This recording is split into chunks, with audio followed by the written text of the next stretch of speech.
अस्सलामुअलैकुम दोस्तों, कैसे हैं आप सब। उम्मीद करता हूँ आप सब खैरियत से होंगे। अल्लाह पाक की बारगाह में दुआ है हमें और आपको और भी खुश रखे, आमीन या रब्बुल आलमीन। दोस्तों, आज की वीडियो में आपको बहुत कुछ सीखने और सिखाने को मिलेगा। देखिए, मोबाइल तो सब लोग चलाते हैं दोस्तों, लेकिन ऐसा वीडियो जो मैं आज आपको दिखाने जा रहा हूँ, ऐसा वीडियो हर कहीं नहीं पहुँच पाता है। जैसे कि आप लोगों के पास नहीं पहुँच पा रहा होगा, तो आज की इस वीडियो में ये वीडियो आप तक पहुँचेगा और आपको बहुत कुछ सीखने सिखाने को मिलेगा इंशाल्लाह माशाल्लाह। ठीक है, तो दोस्तों, आप में से काफी सारे लोग मौलाना मदनी साहब को तो जानते ही होंगे, और जो लोग नहीं जानते हैं अभी जान जाएंगे आप लोग। ठीक है, तो आपने आपकी अदालत न्यूज़ भी सुनी होगी दोस्तों। उसमें काफी सारे स्टार लोग, मौलाना लोग, काफी तरह तरीके के लोग आते हैं वहां पर। तो ऐसी ही दोस्तों मौलाना मदनी साहब से सवाल पूछे गए वहां पर, जैसे कि उनसे पूछा गया कि जन्नत में मर्दों को हूरें मिलेंगी तो औरतों को क्या मिलेगा। ठीक है, और जैसे कि 4 शादियां इस्लाम में जायज़ है करना, और शादियां 4 क्यों करते हैं इस्लाम में, और बच्चे पैदा, ये मतलब अल्लाह कहता है कि इतने बच्चे पैदा करो, या इंसान खुद ही अपनी मर्जी से बच्चे पैदा करता है। तो आज की इस वीडियो में सारा कुछ आपकी समझ में आएगा इंशाल्लाह माशाल्लाह। बने रहें आप वीडियो में, और दोस्तों वीडियो को जरा सा भी स्किप ना करें, जरा सा भी वीडियो को छोड़ करके ना जाएं।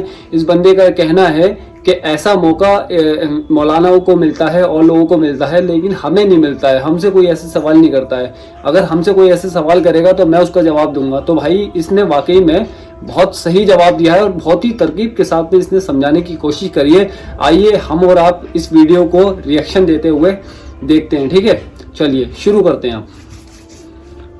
आपकी अदालत का तो आपको पता ही है, रजत शर्मा जी की भी नीयत का आपको पता ही है। यानी किस तरीके से मौलाना महमूद मदनी साहब को बुलाया गया और अपने प्रोपेगेंडे के तहत उनसे सवाल पूछे गए, जिसमें पहला जो सवाल है ये है कि आखिर मुस्लिमों में 4 निकाह क्यों होते हैं। कैसे हो दोस्तों आपको पता होगा कुछ दिन पहले आपकी अदालत में एक गेस्ट आए जिनका नाम था मौलाना महमूद मदनी साहब। अब ये इतनी बड़ी पर्सनैलिटी हैं कि जब भी आपने अक्सर इस्लाम के बात पर या इस्लाम पे जब डिबेट होती है तो अक्सर इनको डिबेट में बुलाया जाता है। अब दुख क्या होता है दोस्तों, ये होता है कि कई बार ऐसे लोगों को मंच नहीं मिलता जो जस्टिफाई जवाब दे सकते हैं, ये जो तर्क के साथ जवाब दे सकते हैं। और आपकी अदालत का तो आपको पता ही है, रजत शर्मा जी की भी नीयत का आपको पता ही है, और वही हुआ जिसका सबको मतलब लग रहा था कि यही होगा। यानी किस तरीके से मौलाना महमूद मदनी साहब को बुलाया गया और अपने प्रोपेगेंडे के तहत उनसे सवाल पूछे गए। इसमें कई सारे सवाल थे, जिसमें पहला सवाल ये था कि जन्नत में जो हूर मिलेंगी वो केवल मर्दों के लिए मिलेंगी या जो लेडी जाएंगी उनके लिए भी कुछ अलग होगा।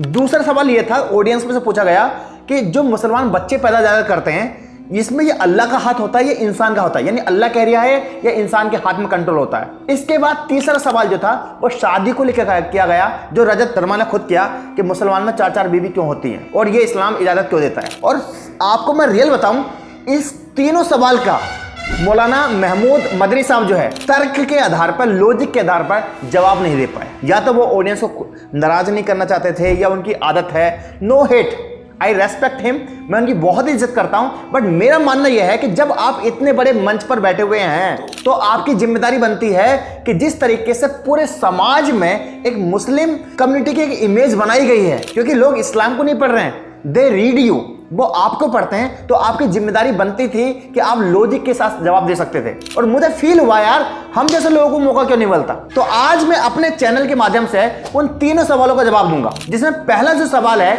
ये है कि आखिर मुस्लिमों में 4 निकाह क्यों होते हैं। और यकीन मानिए, जब रजत शर्मा ने पूछा कि भाई, उन्होंने एग्जैक्टली सवाल किया कि जो मुस्लिम है यानी इस्लाम धर्म है वहां पर 4 शादियों की इजाजत मिल जाती है, तो उस पर मौलाना मदनी साहब जो हंस गए, लेकिन उन्होंने कोई भी लॉजिक वाला जवाब नहीं दिया।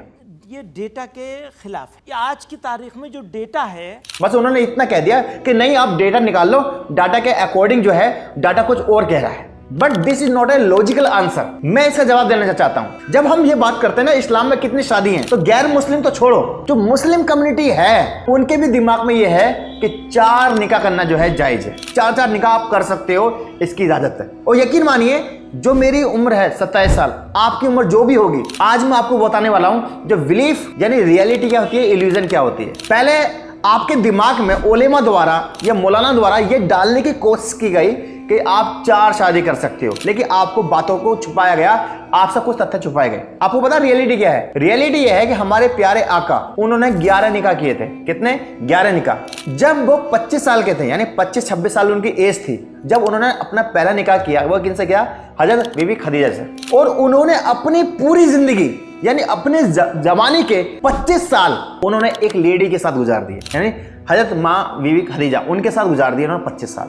मैं नाम शॉर्ट बोलूंगा तो इसको आप गलत मत समझ ला, क्योंकि मेरी इंटेंशन उनके लिए आपको बताया कि हम सब कितनी इज्जत करते हैं। सोचिए कि उन्होंने दूसरा निकाह नहीं किया कब तक? जब तक हजरत बीबी खदीजा थी। जब वो इस दुनिया में नहीं रही, मतलब जब वो नहीं रही, उसके बाद उन्होंने दूसरा निकाह किया, यानी उन्होंने अपनी जिंदगी एक लेडी के लिए जो है गुजार दी। क्या ये आपको पता था? यूथ में इसके बारे में कोई बात नहीं कर रहा, इसको छुपाया जा रहा है। और ये क्यों छुपाया जा रहा है, इस पर भी हम आएंगे आगे। तो मैंने ये चीज क्लियर कर दी। मौलाना मदनी साहब ये जवाब दे सकते थे, लेकिन उन्होंने नहीं दिया। इससे क्या मैसेज आता है कि भाई एक पर ही रहो आप।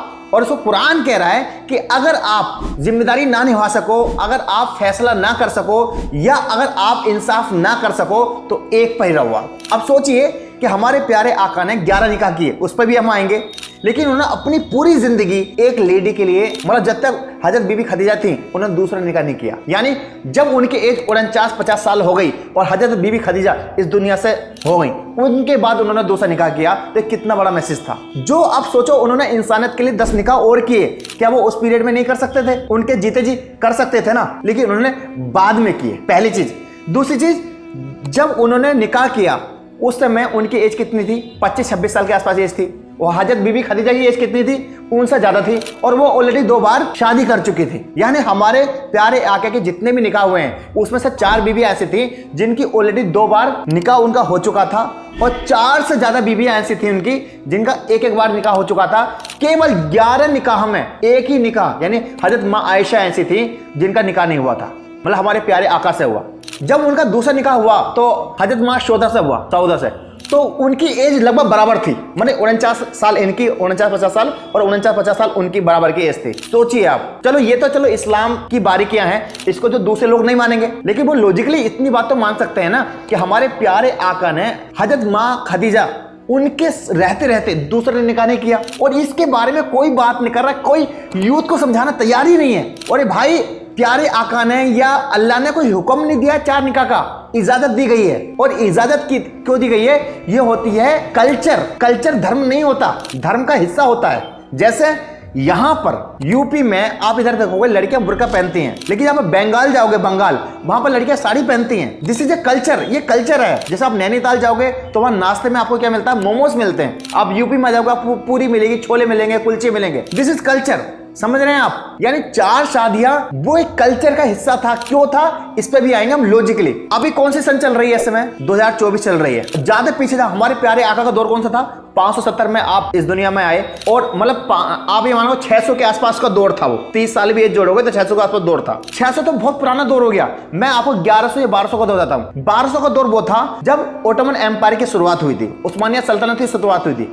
अगर आपने वो उर्तुगुल गाजी सीरियल देखा होगा, उस्मानिया सल्तनत देखा होगा, तो उसमें क्या देखा होगा? लोग कबीले में रहते थे। कहाँ रहते थे? कबीले में रहते थे। उस कबीले में मान लिया 100 मर्द भी हैं, लेडी भी हैं, ऐसे पूरी फैमिली रहता करती थी। अब उसमें लड़ाई हुआ करती थी। किससे? चंगेज खां से, मंगोल से, इनसे लड़ाई हो रही है, यहूदियों से लड़ाई हो रही है, और दूसरे लोगों से लड़ाई हुई है। तो हुआ क्या?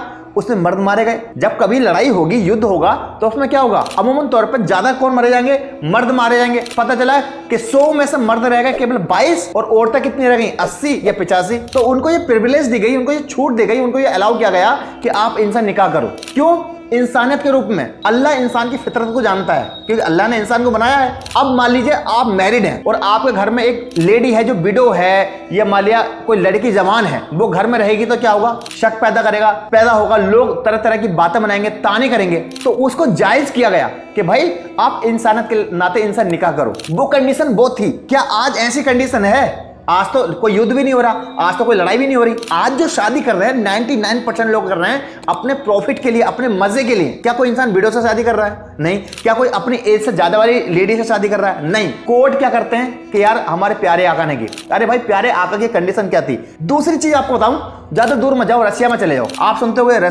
रसियन, इस तरह की बातें सुनते होंगे ना। रसिया में 70 लाख से ज्यादा लेडीज हैं जेंट्स के मुकाबले। मान लो अगर वहां की आबादी 10 करोड़ है तो वहां पर लेडीज ज्यादा है, महिलाएं ज्यादा है। इसलिए क्या होता है कि उन्हें वो दूसरी जगह जाती हैं, शादियां करती हैं, निकाह करती हैं, उनका कन्वर्जन होता है इस तरीके से। Same goes to Haryana. Haryana आ जाओगे तो यहां पर क्या है कि आज भी कुछ गांव ऐसे हैं जहां पर लड़की पैदा होती है तो उसको अच्छा नहीं समझते, तो उसकी वजह क्या हुई कि लड़कियां कम हो गई, लड़के ज्यादा हो गए, वहां पास शादी नहीं हो रही। तो ये जो निकाह वाला कॉन्सेप्ट था ये ज्योग्राफिकल था, मतलब एक वातावरण था, उस समय का माहौल क्या था, आज का माहौल क्या है। और ये मैं इसलिए कह रहा हूं ज़हनी तौर पर हर इंसान के साथ नब्ज जुड़ी हुई है। आपको गलत पोर्ट्रेट किया जा रहा है, आपको बार बार ये बताने की कोशिश की जा रही है कि इस्लाम में 4 निकाह हैं। अरे भाई वो कंडीशन थी, उसको अलाउ किया गया है लेकिन कोई कर नहीं रहा है। अब इसमें रजत शर्मा ने यह भी कहा कि भाई जो 4 निकाह हैं तो उनके मतलब 4 अगर निकाह करोगे तो बच्चे कितने पैदा होंगे। इस आदमी के अंदर लॉजिक ही नहीं है। और जो पब्लिक हंस रही है ना वो तो बिल्कुल बेवकूफ है। भाई आज का जो दौर है ना सोशल मीडिया का दौर है, गूगल का दौर है। आप ये कहना चाह रहा हो जिसके 4 बीबी होंगी उसके बच्चे ज्यादा होंगे, कोई सेंस है इस बात में? कैसे? एक इंसान है, मान ले मैं हूं, मैंने 4 निकाह करे, 4 वाइफ है, 1 2 3 4। अब मेरी फैमिली कितनी हो गई? 5। अब जो मेरी वाइफ है क्या मेरी मौजूदगी में दूसरा निकाह कर सकती है? नहीं कर सकती। मेरी जो सेकंड वाइफ है वो निकाह कर सकती है? नहीं कर सकती। जो थर्ड वाइफ है निकाह कर सकते हैं? नहीं कर सकती ना। मतलब कॉमन सेंस समझ रहे हो आप? एक इंसान की अगर 4 वाइफ मान लो, पहली बात तो है नहीं, जमीन पर है नहीं, तो परिवार तो 5 ही होगा ना। यानी उस लड़की से पूछोगे तेरी फैमिली कौन सी है, वो आप मतलब हस्बैंड को जोड़ेगी, उसको खुद को जोड़ेगी, यानी कुल मिलाकर ये 5 फैमिली बन जाती है 5 लोगों से। वहीं दूसरी तरफ अगर आप एक हस्बैंड है उसकी वाइफ, एक हस्बैंड है उसकी वाइफ, एक हस्बैंड है उसकी वाइफ है, तो वहां पर 5 फैमिली बन रही है 10 लोगों से। यहां पर 5 फैमिली बन रही है 5 लोगों से। समझ गए? मतलब मेरे होते हुए मेरी जो वाइफ है वो दूसरा निकाह तो नहीं कर सकती ना, तो फिर बच्चे ज्यादा कैसे हो सकते हैं? अब मान लीजिए मेरे हर वाइफ से 2 ही बच्चे हैं, तो मेरी 5 फैमिली में बच्चे कितने हुए? 2 2 2 2, मतलब 8 बच्चे हुए। 5 फैमिली में 8 बच्चे हुए। सेम गोष्ट इधर 5 फैमिली है, 10 लोग तो वही हो गए। अब उनके 2 बच्चे मानोगे तो कितने बच्चे हो गए? यहां पर 20 लोग हो गए, यहां पर 17 लोग हैं और इधर कितने लोग हैं? 20 लोग हैं। आप खुद कॉमन सेंस लगा के देखिए। पहली चीज बताई मैंने आपको ये। दूसरा, आप गूगल पर सर्च कर लो भाई, मैंने अपनी जिंदगी में 27 साल की जिंदगी में किसी इंसान को नहीं देखा जिसकी 4 वाइफ हो, और इसको बड़े मार्केटिंग की गई, इसको बड़े लेवल पे प्रचार किया गया। और क्या क्यों नहीं जाएगा? जब भाई बड़े बड़े ओलेमा जब मंच पर जाएंगे, जब वो लॉजिक के हिसाब से जवाब ही नहीं देंगे तो भाई क्या बनेगा? इस वीडियो को गैर मुस्लिम भाई भी देख रहे होंगे, सब लोग देख रहे होंगे। आप मुझे जमीन पर एक इंसान दिखा दो जिसकी 4 वाइफ मौजूदा हो, आप नहीं दिखा पाओगे। इसलिए कहता हूं कि इंफॉर्मेशन पे मत जाओ, रिसर्च पे जाओ। दूसरा सवाल पूछा गया ऑडियंस में से, आप देख सकते हो वीडियो में, ऑडियंस में एक बंदा खड़ा होता है, वो कहता है ये बताओ आपके यहाँ जो ज्यादा बच्चे पैदा होते हैं और पूरे लोग हल्ला हल्ला करना शुरू कर देते हैं, तो ये क्या अल्लाह परमिशन देता है या इसकी इजाजत कौन देता है? वेल एजुकेटेड मुस्लिम फैमिलीज में भी बहुत सारे मतलब बच्चे होते हैं, तो ये कौन डिसाइड करता है कि कितने बच्चे होने चाहिए, ऊपर वाला या फिर फैमिली? और इसका मौलाना महमूद मदनी साहब लॉजिक के साथ जवाब ही नहीं दे पाए। तो उन्होंने कहा डाटा चेक कर लो, वो तो है ही जवाब। ये डेटा के खिलाफ है। ये आज की तारीख में जो डेटा है, आप गूगल पे सर्च करते हैं, चलो मैं भी करता हूं, गूगल पे सर्च करो भारत का सबसे बड़ा परिवार। ओ माय गॉड, ये तो मिजोरम का परिवार आया है। और दूसरी बात ये मुस्लिम नहीं है, 167 लोगों का परिवार है मिजोरम में, और ये भारत का नहीं एशिया का सबसे बड़ा परिवार मान लो, और ये मुस्लिम नहीं है। मुस्लिम होना चाहिए था ना। अगर मुस्लिम बच्चे पैदा ज्यादा करते हैं, मीडिया बार बार चीख चीख के कर रही है, तो परिवार किसका बड़ा है? एक काम करते हैं, इंटरनेशनली सर्च करते हैं, दुनिया में सबसे ज्यादा बच्चे पैदा कौन करती है? ओ भाई, ये तो रूस की लेडीज निकली। इसके बच्चे देखो, अमूमन तौर पर एक लेडी के 16 बच्चे हो सकते हैं, इससे ज्यादा नहीं हो सकते, लेकिन इसने कितने बच्चे हैं? इसने रिकॉर्ड तोड़ दिया। ये एग्जैक्टली 27 बार प्रेग्नेंट हुई, 16 जुड़वा बच्चे हुए इनके, 7 बार इनके 3-3 बच्चे हुए, 4 जोड़े 4 बच्चे, कुल मिलाकर 69 बच्चे पैदा करे। अब भाई ये इज नॉट अ मुस्लिम, ये मुस्लिम लेडीज नहीं है। उसके बाद एक काम करते हैं, देखते हैं दुनिया का सबसे बड़ा परिवार देखते हैं। भाई यहाँ तो मेरा दोस्त भी जा चुका है, मैं भी जाना चाहता हूँ। ये युगांडा में मेरा दोस्त है कैलाश इंडो टेगर का नाम से उसका चैनल है। भाई इसके फैमिली में कितने 588 पोते पोतियां, 10 तो खुद वाइफ है इसकी। भाई ये मुस्लिम नहीं है। अब इसके नाम पर मजाना, इसका नाम मूसा है, तो आपको लगा यार मूसा तो मुस्लिम है। ये मूसा नाम वही है जैसे जब लड़ाई चल रही थी ओटोमन एम्पायर उस्मानिया सल्तनत से, किसकी लड़ाई चल रही थी? मंगोलों की। और मंगोलों का सरदार कौन था? चंगेज खां। उसने अपना नाम चंगेज खां रख लिया ताकि लोगों को लगा ये मुस्लिम है। चंगेज खां मुस्लिम नहीं था भाई, ये दुनिया को पता है, लेकिन उसने अपना नाम क्या रखा? चंगेज खां।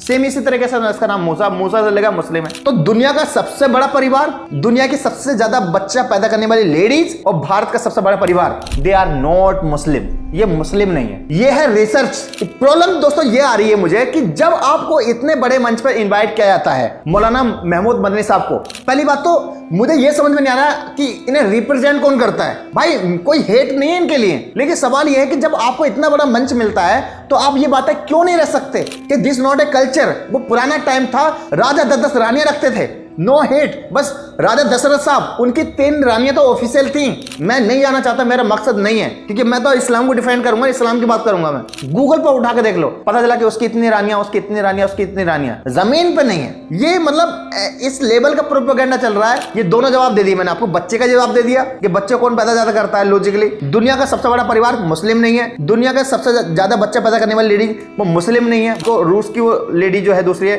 दूसरी बात, भारत का सबसे बड़ा जो परिवार है जिसके सबसे ज्यादा बच्चे वो मुस्लिम नहीं है। अब तीसरी जो सबसे बड़ी चीज है वो है जन्नत के हूर, और भाई इसको बड़े लेवल से प्रमोट किया गया। पहली चीज मैं एक बात बता दूं आपको कि जब आप कभी एग्जाम देते हो तो उसमें 2 चीज होती है, फेलियर, सक्सेस। आप लाइफ में कोई भी काम कर रहे हैं, आपको कोई भी मकसद है, उसमें 2 चीज तो होंगी, फेलियर भी होगा, मकसद भी होगा। सवाल यह है कि किस चीज को ज्यादा उठाया जा रहा है प्रोपेगेंडा की खातिर। तो प्रोपेगेंडा की खातिर यही है कि जन्नत में हूर मिलेंगी। भाई 2 जगह में पिटाई भी तो होगी, बेल्ट भी तो पड़ेंगी, मार भी तो पड़ेगी। इसके बारे में बात क्यों नहीं की जा रही? और क्या ये सिर्फ एक धर्म से रिलेटेड है? नहीं, किसी भी धर्म में देख लो आप, चाहे इस्लाम हो या कोई से धर्म में, वहां पर सजा और फल दोनों की बात की गई है। दोजख की भी बात की गई है, स्वर्ग की भी बात की गई है, अप्सराओं की भी बात की गई है। अगर एक तरफ हूरों की बात की गई है तो एक तरफ अप्सराओं की भी बात की गई है। इसको मैं गहराई में नहीं जाना चाहता, भाई इतना जानना चाहता हूं कि आजकल ना मुस्लिम लोगों के दिमाग में भी है कि भाई हमें जन्नत में हूर मिलेंगी, जन्नत में हूर मिलेंगी। जन्नत में जाने का कॉन्सेप्ट इतना आसान है क्या? अरे भाई एक चीज सोच के देखिए, एक इंसान जिसकी 27-28 साल, 30 साल, 32 साल, 34 साल उम्र हो गई और उसे गाने सुनने का मन करता है, लेकिन वो गाना नहीं सुन पाता। भाई रूम में बैठे हुए 3 लोग गाना सुन रहे हैं, उसका एज हो गई, उसका जिना का मन कर रहा है, लेकिन वो जिना नहीं कर रहा, लेकिन बाकी जो 3 लोग हैं वो सब कुछ कर रहे हैं, पेट कर रहे हैं, जा रहे हैं, कहीं भी गा रहे हैं, कुछ भी कर रहे हैं। इतना आसान होता है क्या? इतना आसान नहीं होता। ये कितना आसान है ना कहना कि जन्नत में ये मिलेगा। अरे भाई इसका प्रोसेस पता है कितना हार्ड है आपको, वही चीज है। खैर दोस्तों, इतनी गहराई में नहीं जाऊंगा, बट मैं ये कहना चाहता हूं कि आपको ये तर्क कैसे लगे। भाई ये जो शादी वाला कॉन्सेप्ट है ना भाई, ये एक ऐसा कॉन्सेप्ट है कि भाई वो दौर ऐसा था, वो कल्चर था कि जहां पर 3-3 वाइफ, 4-4 वाइफ पॉलिटिकली और समाज की वजह से करनी पड़ती थी। मैंने कितना बड़ा एग्जाम्पल दिया हमारे प्यारे आका का, हमारे प्यारे आका, कुर्बान जाओ उन पर, हमारे प्यारे आका नबी करीम सल्लल्लाहु अलैहि वसल्लम, उन्होंने अपनी जिंदगी एक लेडी के साथ, हजरत बीबी खदीजा, उनके साथ पूरी जिंदगी गुजार दी। अपनी जवानी के 25-24 साल एक के साथ गुजार दिए, और उस पीरियड में जब तक हजरत बीबी खदीजा थी इस दुनिया में, उन्होंने दूसरा निकाह नहीं किया। और दूसरा निकाह भी किया तो एज के बराबर, जो उनकी एज थी, हजरत जो बीबी सौदा, उनकी भी लगभग 49-50 साल के आसपास एज थी, और आपकी भी एज थी। और जितने भी निकाह हुए उनके, उसमें से हजरत माँ आयशा केवल ऐसी थी जिनका निकाह नहीं हुआ था, यानी वो कुंवारी थी। बाकी सारी जितनी भी उनकी बीवियां थी, या तो उनके 1 निकाह थे, या उनके 2 निकाह थे, या फिर वो विडो थी। ये सारी कंडीशन थी उनकी। आई होप दोस्तों ये वीडियो आपको पसंद आई होगी। वीडियो पसंद आए तो इस चैनल को सब्सक्राइब करें। दोस्तों मैंने और आपने ये वीडियो देख ही लिया है। अब ये लड़का कितना सही बता रहा है या कितना गलत बता रहा है, आप लोग मुझे कमेंट करके जरूर बताइएगा। और इसी के साथ साथ आप वीडियो को ज्यादा लंबा ना करते हुए, अल्लाह पाक की बारगाह में दुआ है अल्लाह पाक हम सबको दीन की ज़्यादा से ज़्यादा समझ अता फरमाए, और अल्लाह पाक हम सबके माँ बापों की उम्रों में खैर बरकत नसीब अता फरमाए। और जिन लोगों के माँ बाप इस दुनिया से गुजर चुके हैं, मौला करीम पाक परवरदिगार उन सबको जन्नतुल फिरदौस में आला से आला मकाम का दर्जा नसीब अता फरमाए। हर ईमान वाले की मुश्किलों को आसान करके मौला करीम पाक परवरदिगार आलम दीन और दुनिया की भलाइयाँ नसीब अता फरमाए। आमीन या रब्बुल आलमीन। दोस्तों अब आप मुझे वीडियो को यहीं पर एंड करते हैं। अब आप मुझे इजाज़त दीजिए, मिलता हूँ आपसे एक और नई वीडियो के साथ। तब तक के लिए अस्सलामु अलैकुम। दुआ में याद रखें।